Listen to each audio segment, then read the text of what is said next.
This is your reality check.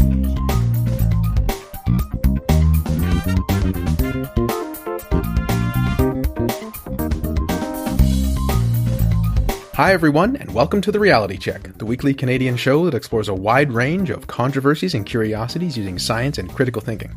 This is the show for January 7th, 2020, and I'm your host, Darren McKee. With me, as usual, are Adam Gardner. What's up, Cuboids? Christina Roach. Happy New Year, everyone. And producer Pat. Hi, Checkers. We have three great segments for you today, with a little bit of navel gazing. Mm-hmm. We're going to have a game from Pat. We love Pat's games, don't we? Mm-hmm. And then looking into some predictions that we'll make and looking back at the ones we made last year. That's right. But first, we're going to talk about our favorite segments of 2019. We put a lot of effort into putting all these segments out, and we need to congratulate each other even more than we already do. So we usually go around the horn, so to speak, and list about two segments that we really like from each of the hosts. So why don't I start with, say, Adam.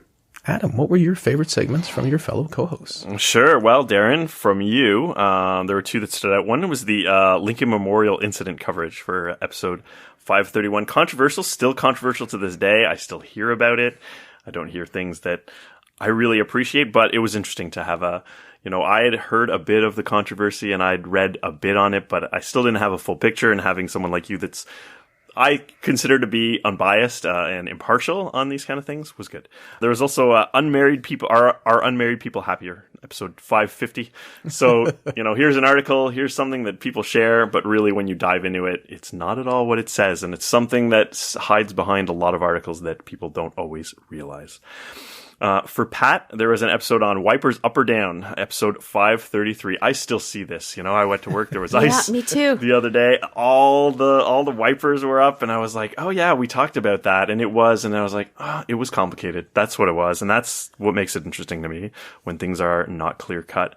And I always like Pat's games, and when I think like what was my favorite game, it's hard to remember which episode had which questions. But when we did Name That British Food Edition with Stuart Fairmont. Episode 549. It was really funny just because the idea that like there's this entire area of knowledge that to him is just like something he knows. It's just part of his life, and how could you not know it? And then we had no idea about pretty much any of it. That was fun. Christina did a segment on puffery in advertisement in episode 533, so I thought that was hilarious. You hear this kind of stuff all the time. And I never really, I thought, how do they get away with it? But, here's a bit of an explanation of why they're allowed to get away with that kind of crap. And Christina, your segment on aura reading, episode 546. Just, here's like a fundamental sort of silliness thing and why it's nonsense. And I always like when we do that. For my own segment, some that I liked looking into and I kind of learned myself from, who's tracking your browsing history. So all about tracking cookies and stuff like that. That was fun because I kind of had an idea about it, but until I really researched it and read about it a little more for the segment, I don't think I had a full appreciation about what was going on. And the evolution of skin color, a recent episode 563, just a different way to look at evolution. And I always like to understand the why, the evolutionary why of a behavior or, a physical trait, that we have. So that was kind of neat. Christina, what about you? Okay, I'll start with producer Pat. The Earth's Lungs, in episode 562, hands down, ever since you've done it, it's resonated with me. Your research was stellar, and it really caught me off guard, all the things that you told us. And it was a good reminder to question social media posts, even if it's the president of France, Macron, making a claim. And then I have to say, Bohemian Rhapsody and Brian May, episode 531, because that was just so much fun. So Pat fact checks the movie Bohemian Rhapsody about Queen, and he gets a chance to actually ask the guitarist, the real Brian May, to corroborate a longtime story that he uses a sixpence as a guitar pick. Can you please tell this little story, Pat? Well, friend of the show and frequent contributor Stuart Robbins was the first person to see the high-resolution images of Ultima Thule because he was working on the New Horizons mission. Brian May was there. And, of course, went over to Stuart's screen to see those first pictures and took a picture with Stuart. He posted on Facebook. And of course, my first question is, can you ask him about this sixpence thing, which Stuart did. And we got the answer that Super yes, in fun. fact, it was true. Yeah. I have to throw in an honorable mention for you because it was so fun. You ended up in contact with the video's originator, the Centrifuge Brain Pop yes. Project in episode 539. Was such a trip. It was really fun. Darren, how about you next? So hard to narrow down, so I think you'll appreciate this. I picked 2 things that you did, or 2 segments that really resonated with me personally. So Why We Sleep, episode 557, where you help bust sleep myths after you read Why We Sleep by neuroscientist Matthew Walker. I was inspired to listen to the audiobook after, and I feel that it's really helped me look at sleep differently and understand how crucial it is to my well-being. So thank you for that, Darren. You're welcome. And at the risk of being totally lame, I have to go with the classic Darren because it's always so informative and it's clearly something you're super passionate about. So yeah, donating effectively, episode 572, and obviously other older episodes, but you always have a fresh take on it, which I also appreciate. Well, thank you very much. Adam, Yo. man, you blew me away with Shen Yun and Feilong Gong, Oh, yeah, that was episode fun. 541. Holy crap. Every time I see those, I see ads for that because it's the time of year, right? There's a lot of ads, especially when school's off. Yeah. And for those who remember this, Adam investigates Shen Yun performing arts and their ties to the Falun Gong, the Chinese government, communism, and organ harvesting. And if that little sum up doesn't suck you into listening to that segment, I'm not sure what would. Enough said. Then it was a bit of a toss-up between is all table salt sea salt? Episode 557 was really fun. And Hillary Clinton, NASA denial letter, episode 568. But I'm going to go with the Clinton versus NASA segment. I thought that was super fun. Admittedly, I didn't pick any of my favorites of myself this year because I'm not a narcissist. So I'll just let you guys I was like, were we Move supposed on. to do that? Or is that just an Adam thing? Well, I was going to name like 60 of segments of my own, but I only did so many.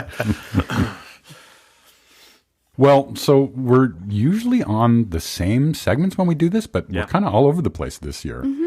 So Adam, Fortnite and the Doppler effect. Oh, yeah. It was quirky and one of those times that I looked at the show notes at the last minute and wondered, what is Adam doing? But it ended up being like super interesting. Yep. That and the Mona Lisa's true colors. I had no idea about this, or the fact that Greek and Roman statues were originally painted and look nothing like what we think Yeah. about them in modern day. I thought that was fascinating. Darren, Canada's food guide. Your analysis was super useful. The press was all over the place on this, and you zoned in on how it was largely science-based and a good thing. And Bruce Lee death conspiracies. I'm also a Bruce Lee fan, and the theory put forward in the book about heat stroke, that's fascinating stuff. Christina, Eagles racking up roaming charges. I think I suggested this segment to you based on headlines, and while the headlines took it a bit far, I'm always really interested when stuff we cover on the show is mostly true. Also, measles and anti-vax parents. This one just exemplifies the meat and potatoes of why we do what we do for this show. I didn't pick any of my own either because that's an Adam thing. I thought that was a thing we used to do, no? gonna Oh, Guys, make us side either note, way. this is what I asked you in Messenger like a day ago. I was like, hey, I didn't pick any of my favorites. And you guys are like, no, it's all fine. And Adam's like, my favorites of myself are... It's all good. I misunderstood that comment. I think we all did. I think it's amazing that there are no duplicates. We always have a ton of duplicates. To be fair, I haven't gone yet. And the peril of going last is that everyone picks all the segments you might pick. Right. So, with that in mind, Adam, I was actually going to choose the Mona Lisa color. Oh. I was worried about the Greek and Roman statues, but I hadn't quite thought about the Mona Lisa color. Yeah. I think it's just good to be reminded about the nature of the world and the complexity behind all things, and things aren't always as they seem. But the closest planet to Earth, 542. I quite liked it. It's just a little bit of math, like, on average is what he means. Yeah. And space is really big, and it's always Mercury. It's so weird. Yep. I also liked 573, the recent one, The Devastating Consequences of Urban Violence book review. Yeah. This was a book I would have read, and I think Adam reviewed it as if I would have reviewed it. And that's really what I want from a segment. a version of myself doing things correctly. Sure. Christina, I did also like the Eagles racking up roaming charges that Pat just mentioned on episode 569, but since he stole that, I will also choose the JD Power Awards. This episode 538. This amuses me. Why I like the segment is it highlights all awards are kind of a scam. It's just whether you think they're a legitimate scam or not. Usually an industry decides to give themselves awards and people have to pay to get them. And sometimes we think they're credible and sometimes we think they aren't. But that's the nature of most awards. And I also liked our plant-based burgers healthier on episode 565, which we actually just got an email about today. Yep. And this is just something that I'm very interested about because just because something's plant-based doesn't necessarily mean it's healthier, depending on all the other ingredients. As for Pat, yes, the Earth Lungs, 562. I also like that. I thought that was a stellar segment. Not only did you talk about it's mainly the oceans, not the rainforest that are the Earth's lungs, but you drop that bomb of like, well, all living matter could disappear and we still have the same amount of oxygen in the atmosphere. I'm like, what's that now? So I looked into that more, and it is actually the case that our oxygen has come from little creatures in the ocean over billions of years. Wow. So there is a minor net positive release of oxygen from these critters in the ocean. At least there was. But because it's been over billions of years, it's built up a lot. So generally speaking, it doesn't quite matter. So that's the gradual change of the makeup of our atmosphere. And then finally, 558, can hippos swim? Oh, yeah.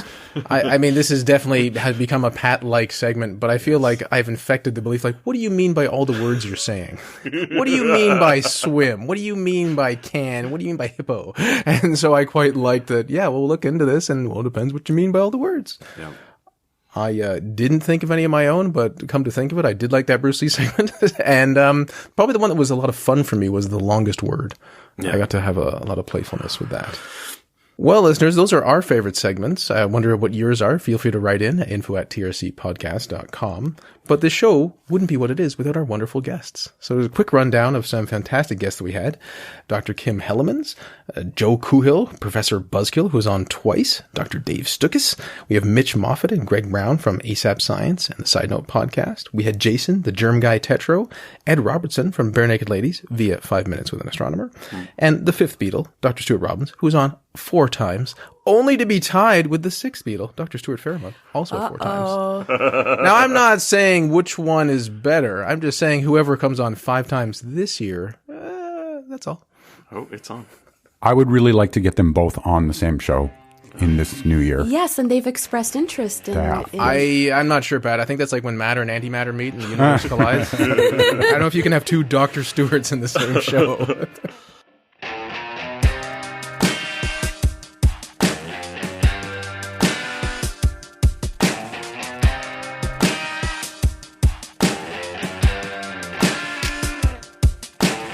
And now we have the first game of 2020. All right, here we go with another edition of everyone's favorite mostly guessing game, Name That. We've done this the last handful of years. And again, this year I bring you Name That, the 2019 edition. Oh, you think I would have searched internet searches, but I didn't. I trust you guys. Yep. So we have 5 questions. As usual, I'll give you a piece of information and then ask you to name that from the choices provided. I've randomly chosen the order, and we will rotate. Christina, you're up first. Question number 1. Name that. What was the top Google search worldwide in 2019? A, Notre Dame, B, Game of Thrones, C, India versus South Africa, or D, Cameron Boyce? Cameron Boyce was the last one? The D is Cameron Boyce, yes. I don't like your little suspicious giggle there, Darren. Because I don't know who that is either. Oh, okay. Do you know who Cameron Boyce is? No. Well, you'll all have the same information then. He is a Disney actor star who died. I'm going to go with C. I'm assuming they're talking about a cricket game. Christina says C, India versus South Africa. Next is Adam. I assume it's one of the 2 I'd never heard of, which is C or D. So I'm going to go with C. And I don't know what sport it is, but cricket is not one I would have thought of. That could be it. Adam agrees with India versus South Africa. And lastly, Darren. Yeah, I was tempted to choose that because you're like, well, the population, how many people have the internet? How many people are searching for it? But because they both pick C, I'll pick Notre Dame. Darren says A, Notre Dame.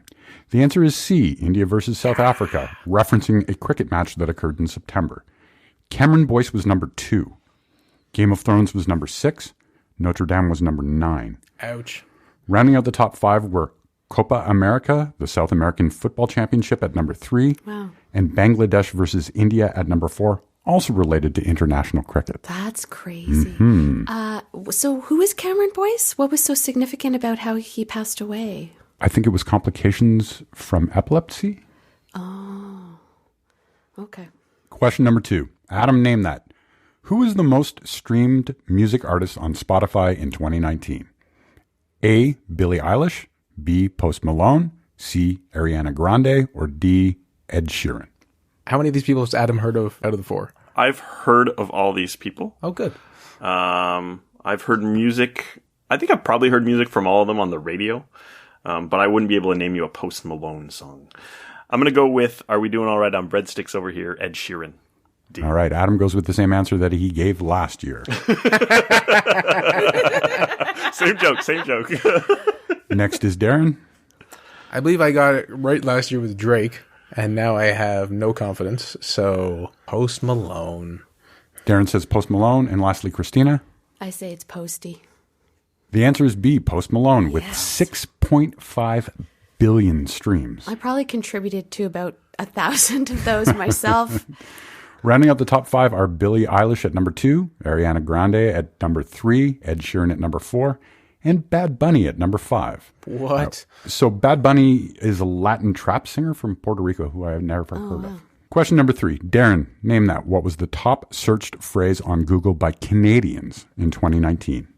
A, Kawhi Leonard, B, Canadian election results, C, Toronto Raptors, or D, Don Cherry? Kawhi, Canadian elections, Don Cherry, and sorry, what was the third one? Of the 4, it doesn't matter what. Toronto Raptors. Canadian election. Darren says Canadian election results. Next is Christina. It's got to be Raptors or Kawhi. I'm going to go with A, Kawhi. Christina says Kawhi Leonard, and lastly Adam. Kawhi Leonard is the Raptors superstar guy? Yes. Formerly of the Raptors. I feel like it's probably him or Toronto Raptors. I feel like everyone would have trouble spelling his name, which might make them more likely to Google him. So I'm going to go with A.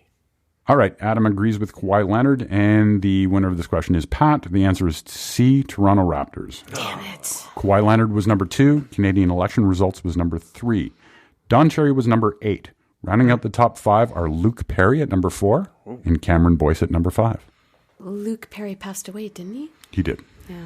Question number 4. Christina, name that. What is the top Google search in the U.S. starting with what is in 2019? A, what is Momo? B, what is a boomer? C, what is quid pro quo? Or D, what is Area 51? I feel like a bunch of young people who live on the internet looked up the boomer one, but I'll quid pro quo. I could see a lot of people. I'm going to go with C, quid pro quo. All right. Next is Adam. I'm going to say it's boomer. I think it's a mix of kids Googling because they don't know what it means and old people going like, why do people, keep saying, okay, boomer? Like, what's wrong with these kids? So, I'm going to be boomer. All right. And lastly, Darren. Well, that's a decent point. What is boomer and what is okay boomer are not the same thing. But It's interesting how we were all trying to answer this like, well, what's the level of ignorance? But who will actually use the internet? Yes. How many people would actually search for quid pro quo? Okay, boomer, says Darren. Darren also says B, boomer. Pat wins this question as well. The answer is D, what is Area 51? Oh, really? What is Momo is number 3. What is a boomer is number 4. What is quid pro quo is number 5. Number 2 was, what is a VSCO girl? Something I also had to look up. What is it? VSCO. So VSCO girl is a term generally used as an insult for a young woman who posts trendy pictures of herself on social media, edited on the app VSCO, also, which I've never heard of. Yeah. Okay. All right, going into the last question, I have Christina with 2, Adam with 1, and Darren with 1. Adam, what was the top search in 2019 in the U.S. about babies? Name that. Is it A, royal baby, B, baby Yoda, C, baby shark, or D, Kim and Kanye's baby? Oh, that's a good one. Man. It's like you pit different subcultures against each other. I feel like these are all huge. I wanted to go Baby Yoda right away, but this is this is me in my very isolated, everyone watches Star Wars world, which is probably not true. I have children. Victor had a baby shark cake. I think it's baby shark. It's a big thing. All right. Adam goes with Baby Shark. Next is Darren. Well, I have to pick something different than Adam, so Christina can't totally game it. Mm-hmm. I'll pick a Baby Yoda. Baby Yoda is neither a baby, and his name is not Yoda. Just want to point that out. Sorry. What's the deal with Baby Yoda? He's not a baby, not Yoda. Darren goes with Baby Yoda. And lastly, Christina. Kim Kardashian has a trillion followers. So they don't have to Google it. They just have to follow her on Instagram. Yeah. Even though I want to lean Baby Shark, I feel like that's a little bit of a trick question from Pat. So I'm going to go with D. All right. The answer, as Darren named, is Baby Yoda. Wow. Baby Shark was number 2. Royal Baby was number 3. Kim and Kanye Baby was number 4. Cardi B Baby was number 5. Cardi B had a baby?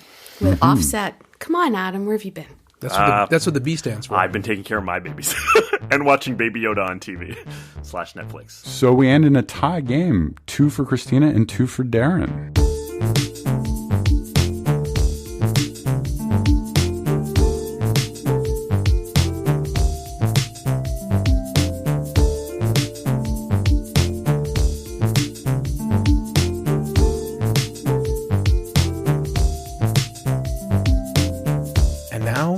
We gaze into the future by looking back into the past first.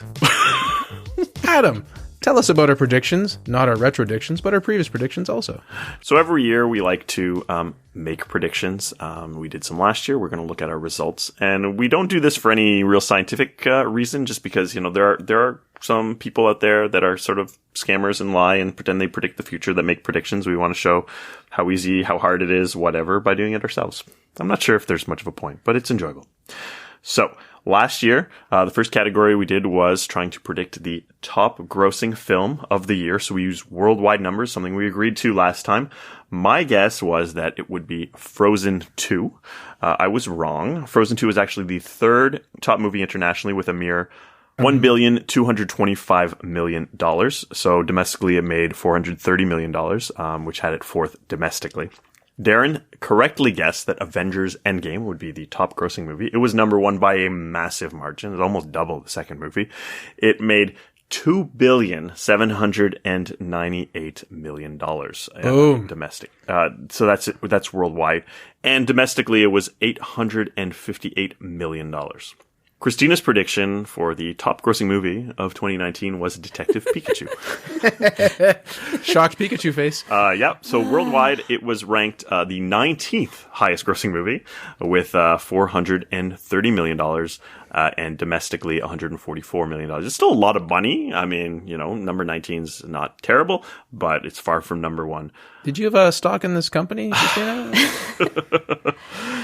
No, it's Pokemon. It's a big franchise, so I kind of hedged my bets that maybe that would help the movie, but no. And there was a good reason to think it would make a lot of money. Pokemon is a huge franchise, but it is huge because it's sort of multifaceted. So there was a game that came out this year. It came out in November, so I couldn't get some good numbers on how it did compared to other games of the year, but it sold very well, especially in Japan. And there's a popular anime and there's a lot of popular merchandise and cards and all this. And this is why as a franchise, it makes a lot of money. But the last movie to be released in theaters was Pokemon 3, the movie in 2001. So it's been quite a while. There's been a lot of Pokemon movies that haven't come out in theaters. I thought Detective Pikachu was an amazing movie, but me and Ryan Reynolds might be the only ones. Pat, so you predicted that Avengers Endgame would be the top grossing movie, so like Darren, correct on that one. You also made a side prediction that Toy Story 4 would do very well internationally. We wanted specifics, so you said number 2 internationally. Toy Story 4 is third domestically, but 6th internationally. So a little off on that prediction, but it still did very well. Rounding out the top 3, we have The Lion King at number 2. Do you guys know anyone who watched this movie? No. No. Yeah, not personally. Apparently, a lot of people saw it. So, $1,656,000,000 worldwide, and domestically $544 million. So a lot of people watched it. Now we have the celebrity death prediction. Now we had a conversation offline. We decided we're not going to do this one anymore. It's kind of in poor taste. Darren's been boycotting it for many years. So we did do it last year. So this will be the last time we're going to review our predictions. Basically, none of us were right. Spoiler. I predicted that William Shatner would die, still alive and well, and chewing people out on Twitter. Keep going, William Shatner. That's great. Christina, now you predicted Prince Philip would die. There's been a viral photo going around Twitter that makes that questionable, but no, I think he's in fact still alive. He's still kicking. And Pat, you predicted that Henry Kissinger would die, and I haven't seen anything that he's done in 2020, but he does appear to still be alive. Mm-hmm. We had a number of political predictions, so mine was pretty specific.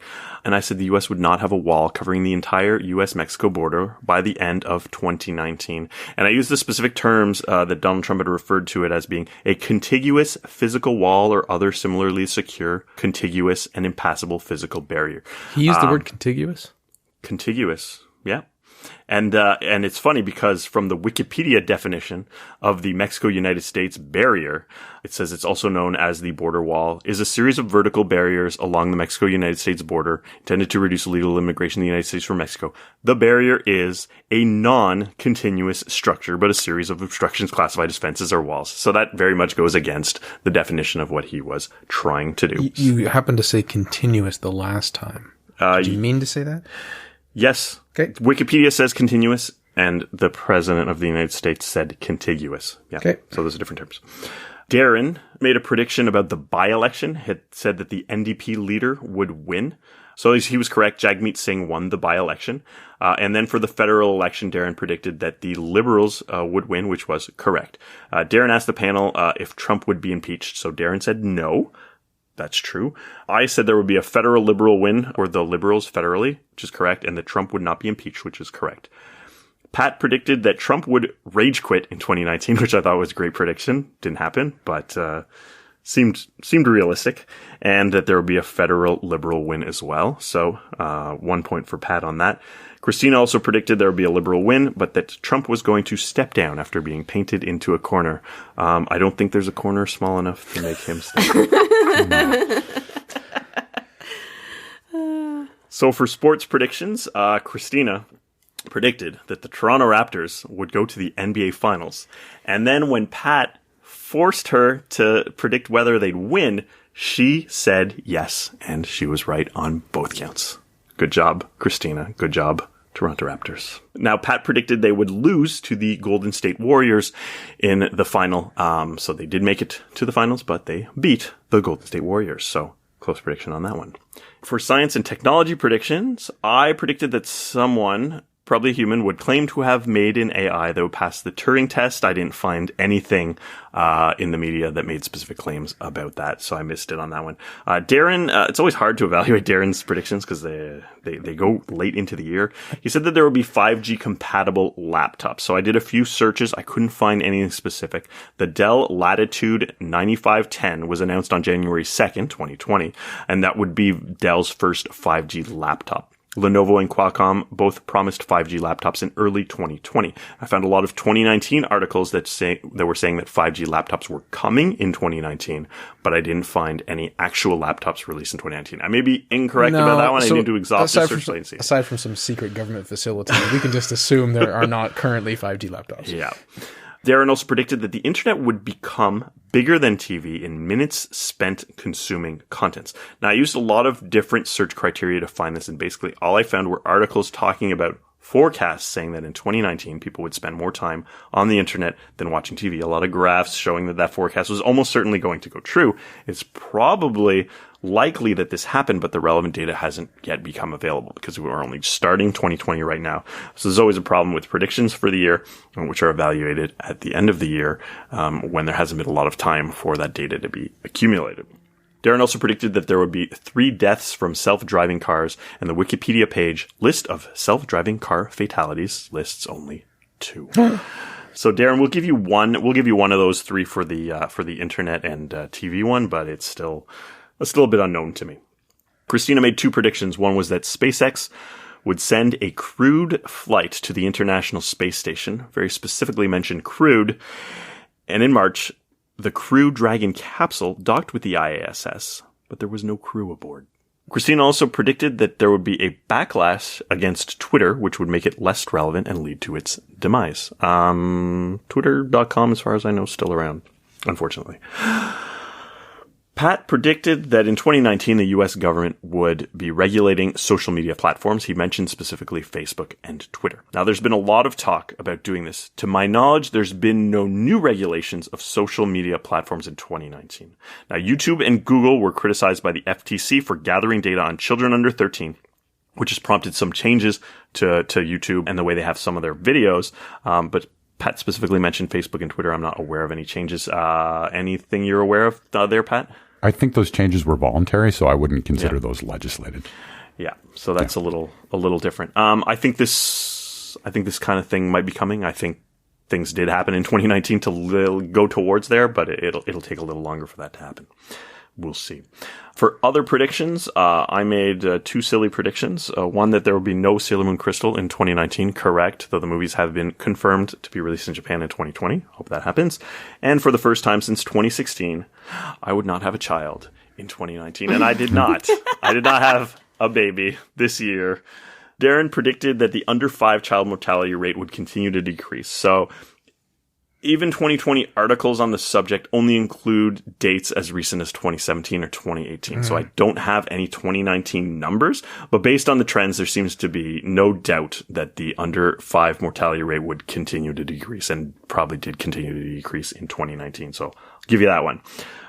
If we look at the numbers here, I had a 62.5% success rate with my predictions. Darren had a 75% success rate with his. Christina, 37.5%, and Pat also 37.5%. So Darren's the winner. If this was really a game with points, it's not really, but that's what it was.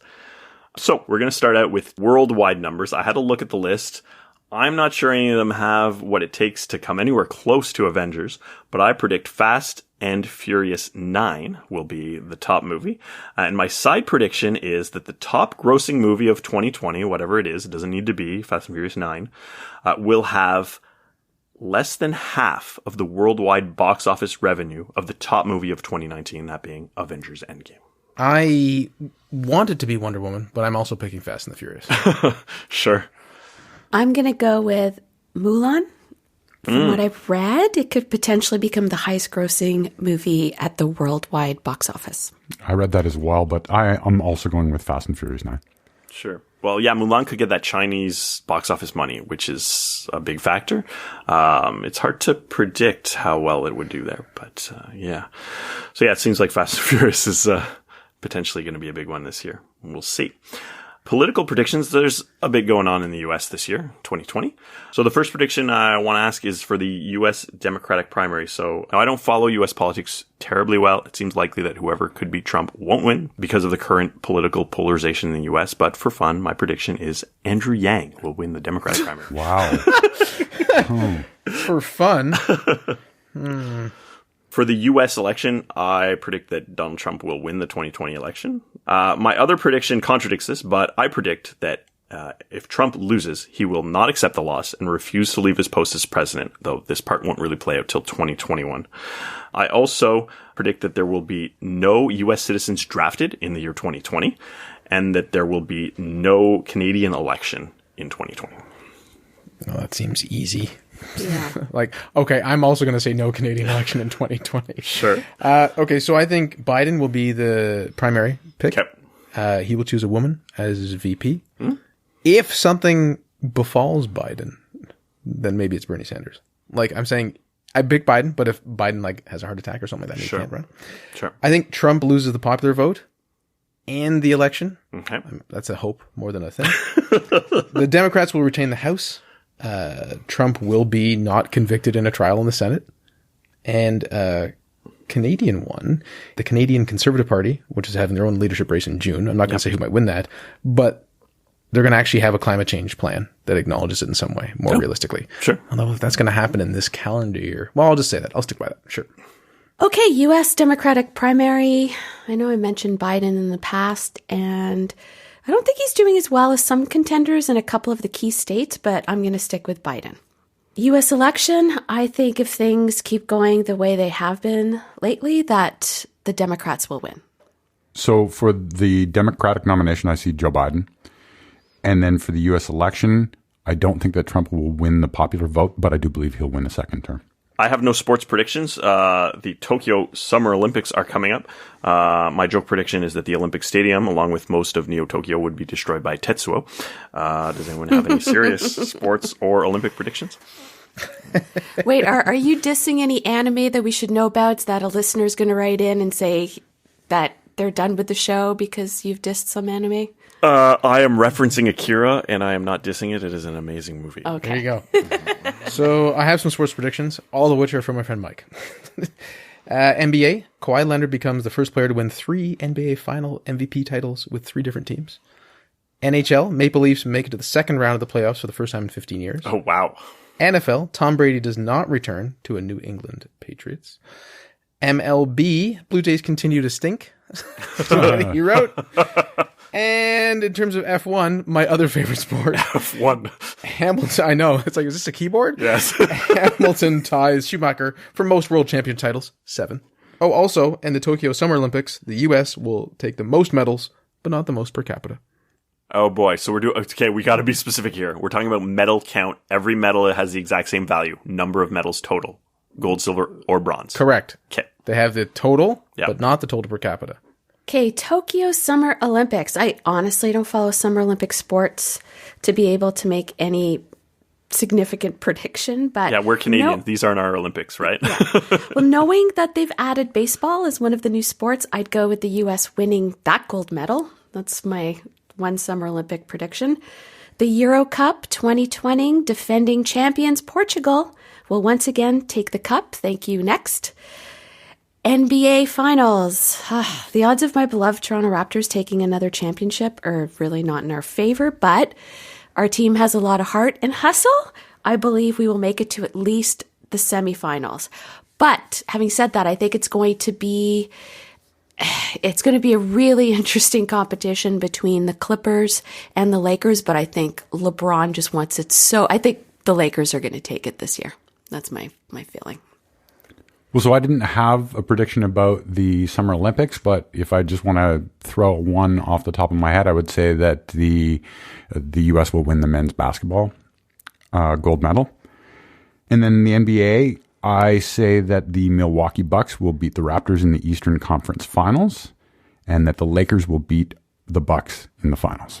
For science and tech predictions, I have one. It's a bit of both.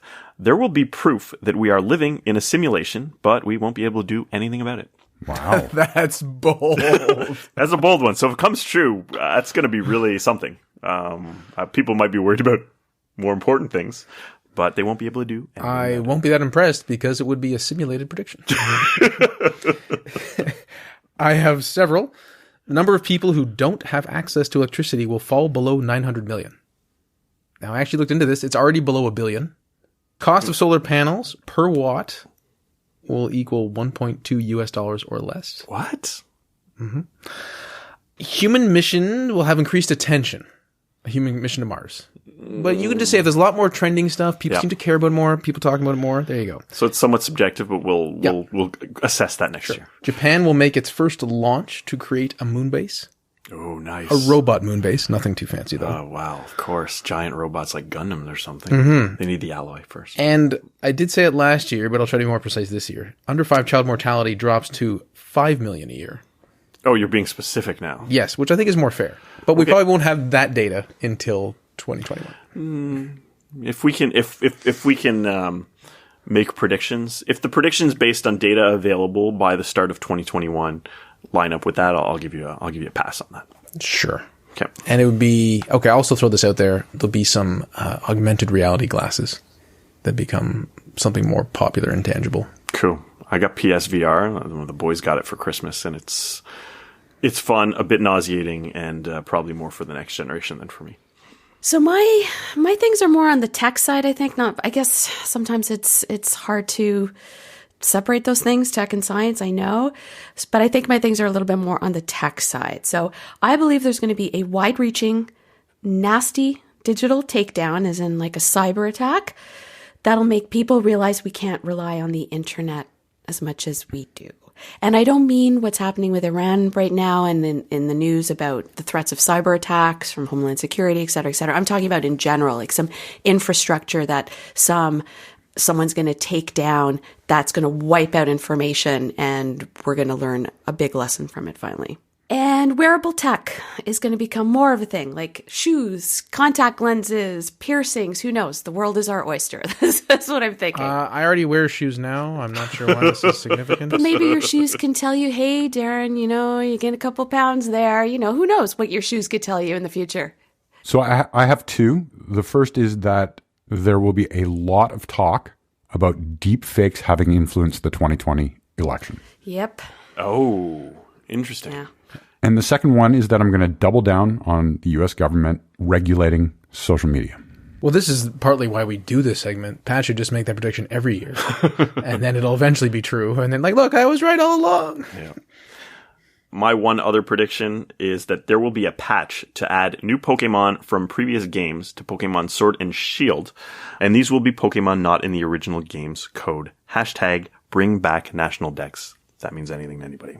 It does not. Nope. And I guess we'll see how we do on our January 2021 show, if we're still doing it, despite the fact that we've learned that we're living in a simulation. I predict we will still do it. There you go. Here, conditional. If we find we're in a simulation, I predict we still will do this show. Yes, I feel I would continue to go on with my life, but that's just me. Thank you, Adam. And thanks for joining us, listeners, both over the entire last year and this entire last episode you just listened to. Until next time, think better, act better. Peace out, Cuboids. Stay classy, not smart-assy. We'll talk to you soon, everyone. For show notes or to discuss this episode, visit our Facebook page and website at trcpodcast.com. For general inquiries or to send a topic or parody suggestion, email info@trcpodcast.com. Help support the show by leaving a review on iTunes and liking us on Facebook. Follow us on Twitter at TRC_podcast.